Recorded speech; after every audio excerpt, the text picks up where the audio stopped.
കേരളത്തിലെ ഏറ്റവും വലിയ മുസ്ലിം സംഘടനയാണ് സമസ്ത. ആ സമസ്തയിലെ ഭിന്നിപ്പ് കേരളത്തിൽ കഴിഞ്ഞ ദിവസങ്ങളിൽ വലിയ ചർച്ചയായിരുന്നു, വലിയ വാർത്തയായിരുന്നു. കാരണം അതിനൊരു രാഷ്ട്രീയ നിറമുണ്ട്, പശ്ചാത്തലമുണ്ട് എന്നതുകൊണ്ട് തന്നെ.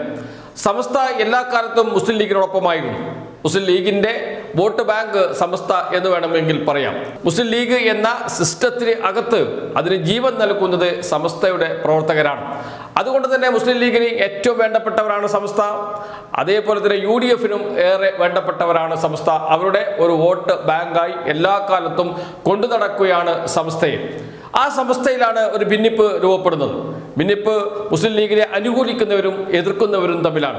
അനുകൂലിക്കുന്നവർ കഴിഞ്ഞ കാലങ്ങളിൽ എങ്ങനെയാണോ സമസ്തയും മുസ്ലിം ലീഗും ഒന്നിച്ചു പോയത് അതുപോലെ തന്നെ തുടരണം എന്ന് പറയുന്നവരും, എന്നാൽ ഒരു സ്വതന്ത്ര സംഘടന എന്ന നിലയിൽ സമസ്ത നിൽക്കണം, ഏതെങ്കിലും ഒരു രാഷ്ട്രീയ പാർട്ടിയുടെ വാലാകേണ്ടതില്ല എന്ന നിലപാട് സ്വീകരിക്കുന്നവരും തമ്മിലാണ് തർക്കം ഉടലെടുത്തത്.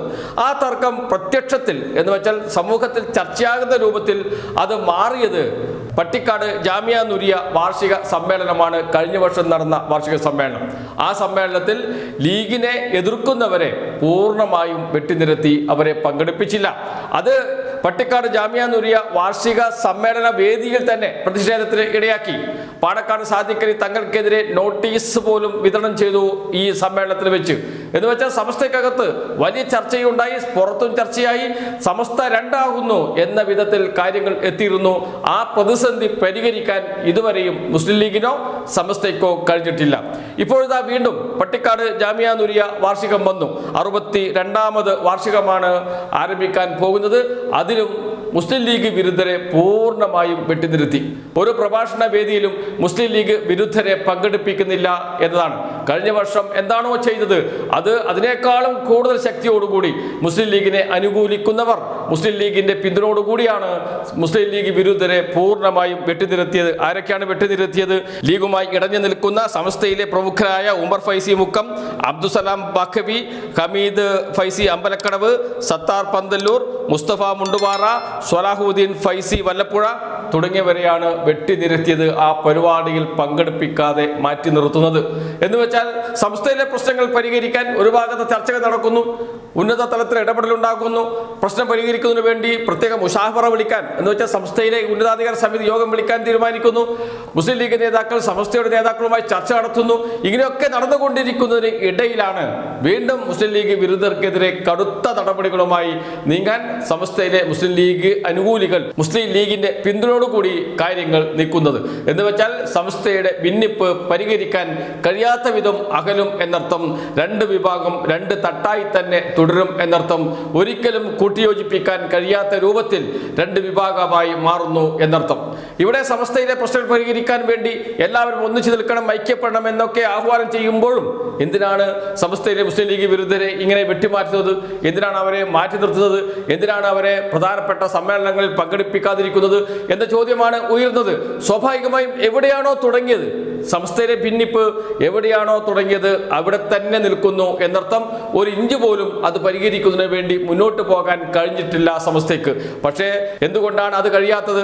അത് കഴിയാത്തത് മറ്റൊന്നും കൊണ്ടല്ല, മുസ്ലിം ലീഗിന് സമസ്തയുടെ ഐക്യം ആവശ്യമില്ല എന്ന്.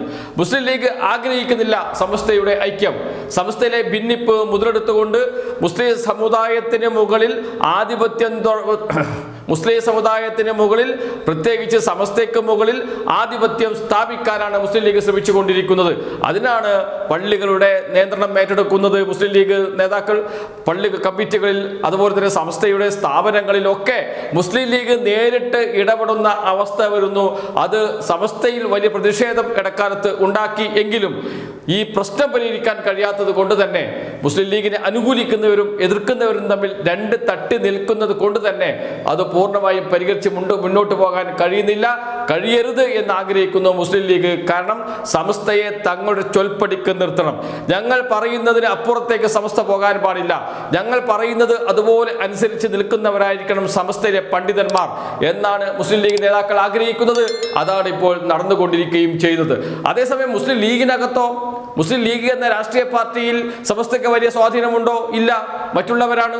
മുസ്ലിം സമുദായത്തിലെ മറ്റ് സംഘടനകളുടെ ഭാരവാഹികളോ അല്ലെങ്കിൽ പ്രവർത്തകരോ അല്ലെങ്കിൽ ആ ആശയത്തിൽ വിശ്വസിക്കുന്നവരോ ആണ്. മുസ്ലിം ലീഗിന്റെ ഭാരവാഹികളിൽ ഭൂരിപക്ഷവും സമസ്തയ്ക്ക് അവിടെ യാതൊരു സ്വാധീനവുമില്ല. എന്ന് വെച്ചാൽ സമസ്തയെ മുസ്ലിം സമുദായത്തിലെ തന്നെ മറ്റ് സംഘടനകളിൽപ്പെട്ടവർ നിയന്ത്രിക്കുന്ന അവസ്ഥയിലേക്കാണ് കാര്യങ്ങൾ വരുന്നത്. അവരാണ് സമസ്തയെ നിയന്ത്രിക്കുന്ന അവസ്ഥയിലേക്ക് വരുന്നത്. സമസ്ത പൂർണ്ണമായും അവരുടെ അസ്തിത്വം ഇല്ലാതാകുന്നു. മറ്റ് ആശയക്കാരുടെ കയ്യിലെ കളിപ്പാവകളായി സമസ്ത മാറുന്നു എന്നർത്ഥം. അതാണ് ഇപ്പോൾ സമസ്തയിൽ നടന്നുകൊണ്ടിരിക്കുന്നത്. അതുകൊണ്ട് തന്നെയാണ് പട്ടിക്കാട് ജാമിയ നൂരിയയിലെ വാർഷികം, ഈ വർഷത്തെ വാർഷികവും വലിയ ചർച്ചയായി മാറുന്നത്. മുസ്ലിം ലീഗ് അടക്കമുള്ള സംഘടനകൾ സമസ്തയിലെ ഐക്യം ആഗ്രഹിക്കുന്നില്ല എന്നതിൻ്റെ പരസ്യ പ്രഖ്യാപനമാണ് ഈ മുസ്ലിം ലീഗ് വിരുദ്ധരെ പട്ടിക്കാട് ജാമിയ നൂരിയ സമ്മേളനത്തിൽ നിന്ന്, വാർഷിക സമ്മേളനത്തിൽ നിന്ന് വെട്ടിനിരത്തിയത് എന്നത് ഉറപ്പിച്ച് പറയാൻ കഴിയും. അതുകൊണ്ട് തന്നെ പ്രശ്നം പരിഹരിക്കാൻ മുസ്ലിം ലീഗിന് താല്പര്യമില്ല. പ്രശ്നം കൂടുതൽ രൂക്ഷമാക്കി നിർത്തുകയും മുസ്ലിം ലീഗിന്റെ നിയന്ത്രണത്തിലേക്ക് പൂർണ്ണമായും സമസ്തയെ കൊണ്ടുവരികയും, മുസ്ലിം ലീഗിന്റെ നിയന്ത്രണം പക്ഷേ സമസ്തയിൽപ്പെട്ടവരൊക്കെയുള്ള മറ്റ് ആശയങ്ങൾ പിന്തുടരുന്നവർക്കാണ് എന്നത് മറ്റൊരു വിഷയമാണ്. അങ്ങനെ മറ്റ് ആശയങ്ങൾ പിന്തുടരുന്നവരുടെ കയ്യിലെ കളിപ്പാവകളായി അല്ലെങ്കിൽ കളിപ്പാവയായി സമസ്തയെ മാറ്റണം. അതാണ് അവരുടെ ഉദ്ദേശം. അതുകൊണ്ട് തന്നെ പ്രശ്നം പരിഹരിക്കാൻ മുസ്ലിം ലീഗിന് താല്പര്യമില്ല. അതാണ് ഈ വെട്ടി നിരത്തലിലൂടെ ഒന്നുകൂടി തെളിയുന്നത്.